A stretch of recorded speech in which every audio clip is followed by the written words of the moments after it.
इन दिनों social media पर खबरों का अंबार सी लगी हुई है। उसी खबर के अंबार में एक खबर है मनीष कश्यप को लेकर। मनीष कश्यप चर्चा के विषय बने हुए तमिलनाडु प्रकरण में। तमिलनाडु प्रकरण के बाद मनीष कश्यप के ऊपर एफआईआर हुए और उसके बाद मनीष कश्यप फरार चल रहे हैं। इन तमाम मुद्दों को अगर देखा जाए तो डिजिटल मीडिया का साख दांव पर है। लोग कहते हैं डिजिटल मीडिया पर बिलीव करें कि ना करें, सवाल खड़े करना शुरू कर दिए हैं। अभी जो तस्वीर में आप देख रहे हैं पटना हाईकोर्ट के अधिवक्ता शिवनंदन भारती जी हैं, जो काफी लोकप्रिय हैं। हर मुद्दे पर ये बेबाकी से अपने राय रखते हैं, वो भी फैक्ट्स के साथ। मनीष कश्यप में सच्चाई क्या है? क्या मनीष कश्यप जेल जाएंगे? अगर जेल जाएंगे तो कितने सालों की सजा होगी? ये सारी जानकारी आज शिवनंदन भारती जी देंगे। आज इस बातचीत में हमारे साथ पत्रकार बंधु विशाल जी भी हैं और ये भाई साहब भी हैं और भी पीछे हैं भाई साहब जो सवाल जवाब करेंगे। आज जो सवाल जवाब किया जा रहा है वो पब्लिक का सवाल जवाब सीधे वकील साहब से किया जा रहा है। वकील साहब कटघरे में आज शिवनंदन भारती जी है। और सर पहला सवाल आपसे ये करता हूं, ये जनता का सवाल है कि आखिर क्या सच को प्रामाणिकता की आवश्यकता है? मनीष कश्यप क्यों छुपा हुआ है? आखिर ये बताया जाए कि अगर पुलिस उन्हें गिरफ्तार करती है, अगर वो खुद से सरेंडर करते हैं, तो दोनों में जो सजा मिलेगा उसका क्या कुछ है? क्या उसमें कमी देखने को मिलेगी सजा में? सबसे पहले तो आप एक चीज समझना है हम लोगों को कि ये जो एफआईआर हुआ है जी, उसके बैकग्राउंड में भी बहुत सारी चीज़ें छुपी हुई है, जो आप लोगों को भी उस चीज़ को पब्लिक है, पब्लिक जो देखती है उसके बाद एक ओपिनियन लगाती है। हर लोग अपने एप्लीकेशन ऑफ माइंड, जो दिमाग का इस्तेमाल करके किसी निष्कर्ष पर पहुंचना, वो बात नहीं है। तो वो आम जनता जो है, सामान्य तबके के लोग, वो एक देखने पर एक डायरेक्ट ओपिनियन बनाती है। हर आदमी अपने माइंड का एप्लीकेशन नहीं करता, दिमाग का इस्तेमाल नहीं करता है, जो कह दिया, देख लिया, मान लिया। ऐसे परिस्थिति में जो आज के डेट में जो सोशल मीडिया या डिजिटल मीडिया पर जो कुछ पत्रकार बंधु हैं, उनके साख पर गिरती हुई साख, मैं दावे के साथ कह रहा हूं, क्योंकि आपका प्रश्न का भी मैं सीधा आंसर दूंगा, लेकिन आज के इस दौर में मैं एक चीज़ बेबाकी से कहना चाह रहा हूं कि जितने भी ये जो माइक लेकर मीडिया कर्मी के तौर पर जो काम कर रहे हैं, युवा वर्ग खास करके यूट्यूब और डिजिटल मीडिया पर, वो लोग पैसे के लिए काम नहीं करते हैं। वो लोग के अंदर एक जुनून था सत्य को सामने लाने का, और मीडिया के प्रति लोगों का रिस्पेक्ट था, सम्मान था, अभी है। लेकिन आए दिन कुछ लोगों को ये इन्होंने नाको दम कर रखा है। कुछ बातें ऐसी है जो लोग पहले जो खबर नहीं बनती थी वो भी अब खबर बनने लगी है। बिल्कुल। तो कुछ मामले में ये बहुत ही अच्छा रहा, लेकिन कुछ लोगों के गलत हरकत, और वो रिफाइनरी नहीं कर पाए कि इनको हमको इंटरव्यू में लाना है, किस बात को नहीं लाना है, तो वो व्यूअरशिप के चक्कर में ये भूल गए अपना नैतिक धर्म को, जो लोग भूल गए, जिस वजह से इनकी साख में भी कमी आई। तो ये एक पक्ष है। तो ऐसे परिस्थिति में आप तमाम मीडिया बंधु जितने लोग हैं, आपका एक कर्तव्य बनता है, मोरालिटी के आधार पर, मैं लीगल पॉइंट से भी आऊँगा, कि गिरते हुए साख को बचाना और इसकी विश्वसनीयता को बचाना आप तमाम लोगों के जिम्मे है। और उसको एक वजूद की लड़ाई इनके साथ हो गई है साख के साथ, तो उसको बचाना भी एक समझिए कि बहुत अहम बात हो जाएगी। अब आपका प्रश्न लेते हैं कि आपने कहा कि सरेंडर और गिरफ्तार दोनों में क्या अंतर है। तो कानूनी रूप से अभी जब कोई केस होता है तो केस का जो स्टेज होता है, एफआईआर हो जाने के बाद अनुसंधान में सत्य बात असत्य बात का पता करके पुलिस अपना रिपोर्ट देती है। इस दौरान जो अभियुक्त होते हैं उनको गिरफ्तारी का खतरा होता है, तो गिरफ्तार के बाद लोग बेल होता है। ट्रायल में बहुत लंबा समय लगता है, तो तत्काल लोग कहता है कि बेल दीजिए। तो बेल में यदि कोई व्यक्ति खुद को सरेंडर करता है, तो सरेंडर करने के बाद बेल के टाइम में एक जज साहब को हम लोग बहस के दौरान बोलते हैं कि हुजूर, ये भागने वाला व्यक्ति नहीं है, इनको यदि आप बेल दे देते हैं तो लॉर्डशिप ये जो है सो वो आएगा जब कभी भी कोर्ट में। यदि नहीं आने रहता तो ये भागता क्यों है, खुद सरेंडर किया है। इट शोज दैट कि ये भगोड़ा नहीं हो सकता है, तो उसकी एक विश्वसनीयता, तो एक पॉइंट वो बेल के टाइम में वो बहुत हेल्पफुल होता है। जी जी। तो ये एक इसका इम्पैक्ट है यदि सरेंडर कर जाते हैं। दूसरा, यदि गिरफ्तार करते हैं तो पुलिस के तरफ से, ये माने सरकार की तरफ से जो वकील साहब होते हैं, वो कहते देखिए ये आदमी आएगा नहीं, बहुत मुश्किल से तो हाथ लगा है, भागा हुआ था, ये कर रहा था, हमने पकड़ा है, अभी जेल में रखिए जब तक कि ट्रायल नहीं कंप्लीट हो। तो एक चीज़ ये है। तो ऐसे परिस्थिति में मनीष कश्यप का जहाँ तक सवाल है, उन्होंने कहा कि जहाँ कहिएगा वहाँ मैं आके सरेंडर कर जाऊँगा, ये वो। तो कुछ बातें वो जो कह रहे हैं, पर ऐसा है नहीं। तमिलनाडु पुलिस आई हुई है, बिहार पुलिस अन्य 2 राज्यों में छापामारी कर रही है, 2 अभियुक्त पकड़ा चुके हैं, तीसरे यही फरार है। दर्जनों मामले हैं, पूर्व में भी बहुत सारे इनमें मामले देखिए, हैं। अभी उस बात पर भी मैं आऊँगा जिस तरीके से आया है। देखिए, हर चीज़ को सत्य भी नहीं मान लेना चाहिए, क्योंकि जिस तरीके से यही गलतफहमी है कि वहाँ की घटना को बहुत लोगों ने सत्य मानकर प्रकाशित करने लगा, जी जी बिल्कुल। उसी तरीके से ये जो मामला कहा जा रहा है, इसको भी अभी सत्य नहीं मानना चाहिए। एफआईआर तो किसी पर कोई कर सकता है, मैं बैठा हूँ, आप भी एफआईआर कर सकते हैं। तो एफआईआर कोई इस चीज़ का पैमाना नहीं होता है। तो एक इमेज और इम्प्रेशन को भी यदि किसी पर भी, आप पत्रकार बंधु हैं, आप पर भी कोई कर देगा, तो इससे ये चीज़ नहीं चाहे जब तक कि उसके तथ्य पर न जाए। तो अच्छा जब तक- वकील साहब, आपसे जानना चाहते हैं, लेकिन कोई पत्रकार अगर कह दे कि मैं गिरफ्तार हो जाता हूँ, अगर मैं जेल से छूटकर आऊंगा तो सीधे सत्ता ही बदल दूंगा, सरकार ही बदल दूंगा, ये कौन सी भाषा सीधे है? शब्दों में कहा जाए तो ये बड़बोलापन है। क्या उचित है? और किसी भी इंसान को इतनी समझ होनी चाहिए कि यहाँ पर लोकतंत्र है। एक व्यक्ति विशेष से कुछ नहीं होता है, लोगों के राय से सारा चीज होता है। लोग आपको देख रहे हैं, आपके व्यूअर्स बहुत हैं, लेकिन ऐसा नहीं कि आपके सब गुलाम हो गए कि आपके इशारे पर कोई भी व्यक्ति, मैं हूँ या कोई, ये लोकतंत्र है। तो ये कहना उचित नहीं है। हाँ, ये जो एक टारगेट बातें होती है उस पर, अभी ये पॉलिटिकल बयान के तौर पर मैं दूंगा तो ये प्रवक्ता के तौर पर हो जाएगा। इसके लिए नहीं, के सर प्रवक्ता आपसे लोग हैं। जानना चाहते हैं, क्योंकि विशेषज्ञ सर हैं। आप कानून की बुद्धिजीवी बात- वर्ग से आते हैं, एक जेन्युइन सवाल है, कोई बंदा कह रहा है इस बात कि को मैं अगर सत्ता अच्छा बदल है, दूंगा।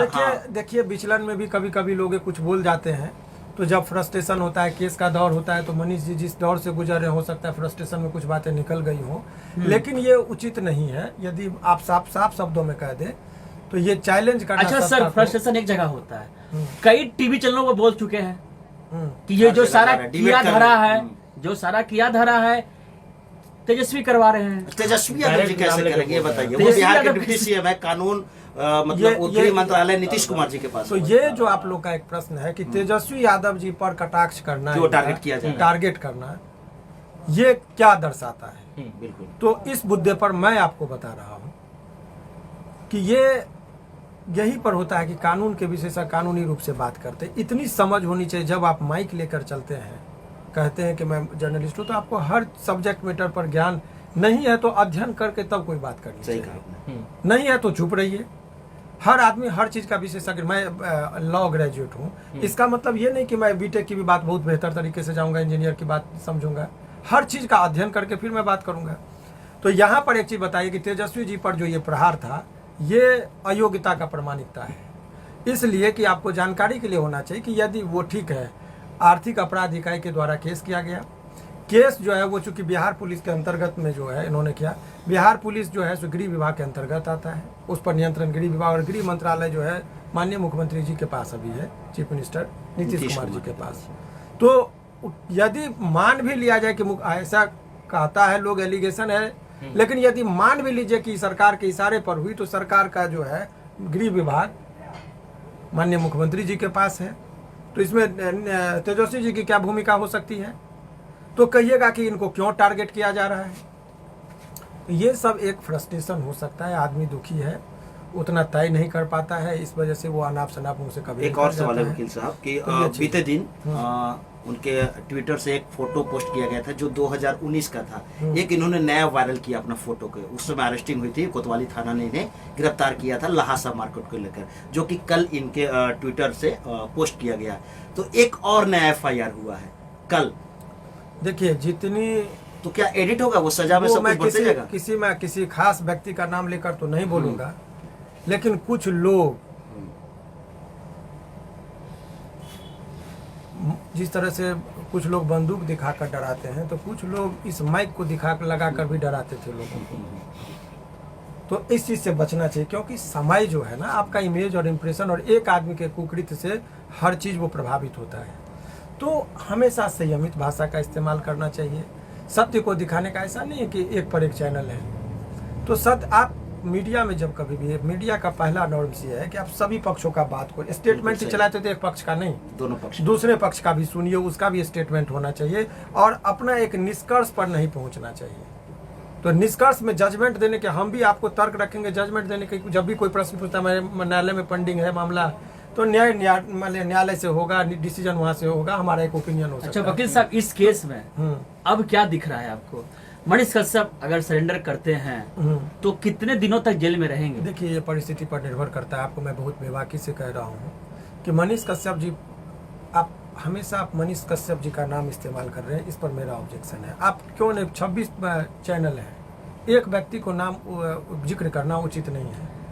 इसलिए किया जा रहा है सर, सभी चैनल पे आधार मेरा मैं बात समझिएगा, इनकी जो एफआईआर में जो नाम दर्ज हुआ है स्टेटमेंट के आधार पे हुआ है, वो मौके पे मौजूद थे या नहीं मौजूद थे वाला चीज है। राकेश रंजन की गिरफ्तारी हुई 8 मार्च को, उसके स्टेटमेंट में ये आया कि उस समय मौके पर ये भी मौजूद थे और कहीं ना कहीं संलिप्तता मनीष कश्यप की भी। और भी राष्ट्रीय मीडिया हाँ। पे खबर को ट्रायल किया जा रहा है, वो इंटरव्यू दे रहे हैं, बेबाकी से इंटरव्यू दे रहे हैं, तो सवाल उठेगा ही जनता ना। क्या ये जानना चाहती है कि राकेश रंजन की जो सजा होगा और जो मनीष कश्यप को जो सजा होगा, वो क्या दोनों में एक्ट में अंतर होगा? नहीं, देखिए, वो सजा की बात पर अभी देखिए, सरकार ने अपने तरफ से वो एक नकेल कसने की कोशिश की है। अच्छा, एक रेगुलेशन की जरूरत थी, ये चीज को सभी लोग फील भी कर रहे थे। चूंकि जबकि घोड़ा है, चलती है स्पीड, तो उसमें लगाम है, गाड़ी चलती है तो उसमें ब्रेक है, हर चीज का अपना एक फंक्शन है। तो जो अनियंत्रित हो गया था और अराजकता की स्थिति आ गई थी, जिसको जो मन हो रहा है वो चला रहा था, तो ऐसे में थोड़ा सा वो किया गया। एक बात तो यह है। दूसरी बात आप समझिए कि अभी जो आपने जिक्र किया कि वो कौन कौन सी धाराएं हैं, तो उसमें 2-3 धाराएं जो है सो प्रमुख रूप से, जैसे कि इसमें आपको मैं बता दूं जानकारी के लिए, एक 468 है। तो 468 में जो है सो वो 7 साल तक की सजा का प्रावधान है अधिकतम। लेकिन उसमें कभी कभी क्या होता है कि जब आप अवलोकन करेंगे तो वो तो हाई कोर्ट में भी मामला आ रहा है, तो 468 का जो इंग्रेडिएंट है उस पे तौर पर कहा जा रहा है कि आपने जो भी बयान दिया वो भ्रामक थे और आपके बाद से जो है सो दंगा भड़कने की पूरी संभावना थी, दंगा युद्ध भी छेड़ सकते थे। हाँ, तो इत्यादि तरह की बातें, 2 राज्यों के बीच में भड़काऊ भाषण का उसको आपने ये किया, तो ये सब एलिगेशन है उनके ऊपर। अब उस चीज़ को वो कोर्ट में इनका फुटेज के आधार पर कि कौन कौन मीडिया कर्मियों ने किया, तो 26 लोग उस पर टारगेटेड हैं और इन लोगों के विरुद्ध जो है सो कार्रवाई अभी की जा रही है।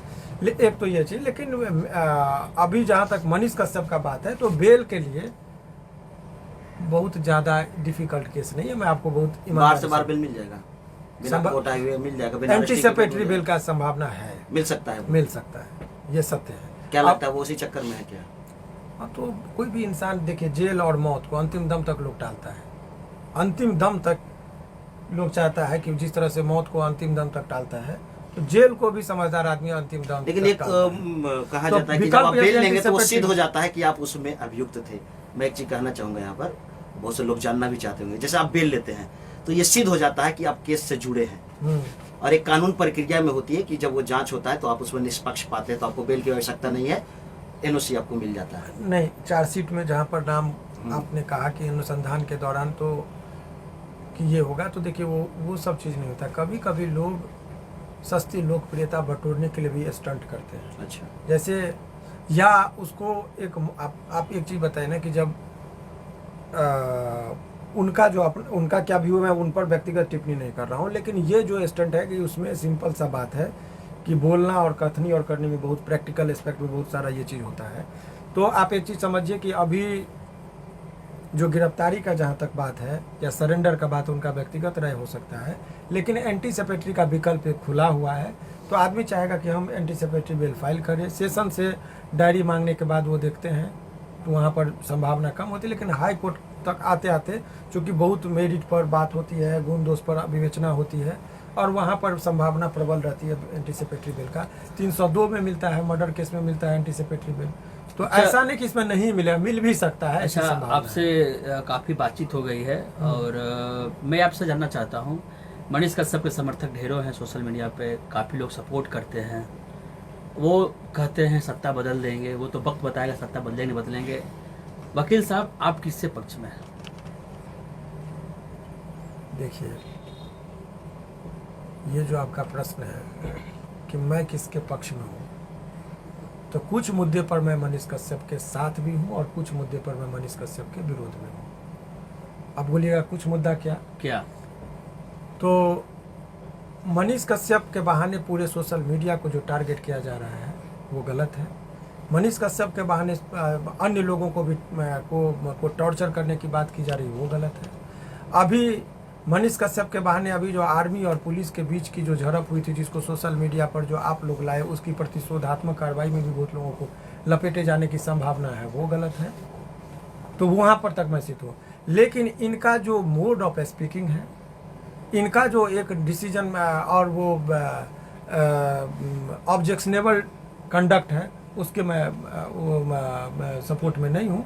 लेकिन मोर और ओवर अभी आप एक चीज़ समझिए कि अभी जो स्थिति है, सोशल मीडिया के गिरते साख को कैसे बचाया जाए, इस पर एक विचारणीय प्रश्न है। क्योंकि ये एक ऐसा अभिन्न चीज़ बन चुका है। अब आज के इस भागम भाग के दौर में किसी के पास उतना वक्त नहीं है कि टीवी के पास जाकर 2 घंटा बैठे और खबर देखे। किसी के पास उतना वक्त नहीं है कि 3 घंटा पेपर में समय बिताए।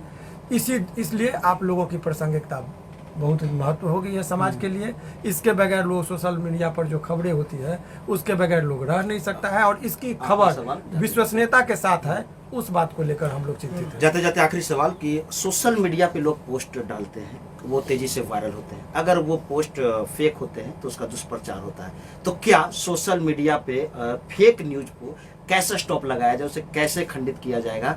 क्या उसमें कुछ कानूनी प्रक्रिया है, कुछ हस्तक्षेप हो सकता है? देखिए, अभी ये बहुत ही ये एक समस्याएं आने लगी है कि अभी कोई ऑब्जेक्शनेबल चीज को सोशल मीडिया पर कोई प्रकाशित करता है, बिल्कुल, और वो वायरल होता है। यूट्यूब एक प्लेटफॉर्म है, फेसबुक एक प्लेटफॉर्म है, वो इनके पास रिफाइनरी सिस्टम नहीं है। हाँ। तो इसको पहले, जैसे अभी सिनेमा में क्या होता है कि रिलीज से पहले आपको देखा जाता है सारा चीज। तो उसी तरीके से इसको भी पहले प्री परमिशन लेने की जरूरत है कि ये वीडियो है, पहले वो ऑब्जर्वेशन पीरियड में रहेगा, वो पूरा एक मैकेनिज्म होना चाहिए, वो देख लिया कि कोई यूट्यूब से लेना होगा। और ऐसा एक सजेशन है कि इस तरह का प्रावधान हो जाए कि मान लीजिए मैंने कोई वीडियो बनाया, तो अभी यूट्यूब से आप प्रकाशित करना चाहते हो, यूट्यूब के पास एक मैकेनिज्म होनी चाहिए कि वहां से आपको एनओसी लेना होगा कि नहीं, इनका ठीक ऑब्जेक्शन नहीं है, और 1 दिन बाद वो प्रकाशित होना चाहिए। तो ये सब सिस्टम, ये तो कानून बनाने की शक्ति जो है लेजिस्लेचर के पास है, पार्लियामेंट और राज्य में जाएंगे तो स्टेट लेजिस्लेचर के पास है। लेकिन कोई भी आदमी अपने शक्तियों का सदुपयोग कर ही नहीं रहे हैं। सब एक दूसरे का, आपके पास कानून है, बना दीजिए। क्यों आपके कभी इन पत्रकार को आपका घरे में खड़ा करने, कभी आपने एक प्लेटफॉर्म दिया, आपके पास रेगुलेटरी सिस्टम नहीं है, इसीलिए वो चीज लोग कर जा रहा है और फंस जा रहे हैं। बिना जांच के जब बिहार पुलिस ट्वीट कर सकती है तो उनके साथ क्या हो सकता है? एक जो भैया बताया है कि मनीष कश्यप ने खुद एक हथकड़ी का फोटो डाला, मनीष कश्यप खुद बोले कि मेरा फर्जी ट्विटर अकाउंट है, उन पे भी एफआईआर करूंगा। हाँ, तो ये जब ये खत्म हो जाता है मसला, तो मैं उन लोगों पे एफआईआर करूंगा। बिहार पुलिस वालों ने भी बिना जांचे ही उनके ऊपर एक और एफआईआर कर दिया है। देखिए, एफआईआर का आपको एक बार बता दूं कि एफआईआर जब कोई घटना घटित होती है तो प्रथम दृष्टिया में एफआईआर होता है। अनुसंधान, ये नहीं कि पहले आप जांच लीजिए तब एफआईआर कीजिए, एफआईआर के बाद ही जांच शुरू होती है। तो माना आपने कहा कि वो फर्जी वीडियो है, तो ये चीज अनुसंधान का जब फाइनल चार्जशीट जमा होगा तो पता चलेगा कि इनका अकाउंट नहीं। तो यही तो अनुसंधान का पार्ट होता है। जहां पर कोई मर्डर होता है तो मर्डर में किसी व्यक्ति का नाम बोल देता है, आया ब्लिंक किया तो हाँ इनका नाम दे दो, बाद में पता चला कि वो आदमी उस दिन मुंबई में था, तो चार्जशीट में आता है कि इनका नाम ये हो गया, ये पुलिस के पास है। तो अनुसंधान पहले एफआईआर, फिर अनुसंधान। तो ये अनुसंधान का पार्ट है, और अनुसंधान में पुलिस को लगेगी कि इनके फेक आईडी से इस तरह का इस्तेमाल किया था, जो फेक आईडी से ये प्रकाशित किया था वो जेल जाएगा, फिर ये बचेंगे, तो सारा रिपोर्ट में आएगा। जी हाँ, डिजिटल मीडिया पर पत्रकारों के गिरते साख को लेकर बेबाकी से अपनी राय रखे पटना हाईकोर्ट के अधिवक्ता शिवनंदन भारती जी। सर, आपने समय दिया इसके लिए बहुत बहुत धन्यवाद आपका। लेकिन दर्शकों के सामने एक सवाल फिर खड़ा हो जाता है, पत्रकारिता का एथिक्स एंड लॉ। जो माइक उठाते हैं, कम से कम पत्रकारिता का एथिक्स एंड लॉ का पालन कीजिए, तभी आप एक अच्छे पत्रकार कहलाते हैं। अगर आप पत्रकारिता का आड़ में राजनीति कीजिएगा तो यही हाल होगा जो आपके सामने है। प्लीज शेयर कीजिए वीडियो को। धन्यवाद। हमसे जुड़े रहने के लिए हमारे YouTube चैनल को सब्सक्राइब करें और नई वीडियो की नोटिफिकेशन के लिए बेल आइकॉन को दबाएं। अगर आप ये वीडियो Facebook पर देख रहे हैं तो लाइक जरूर करें और ज्यादा से ज्यादा शेयर करें। धन्यवाद।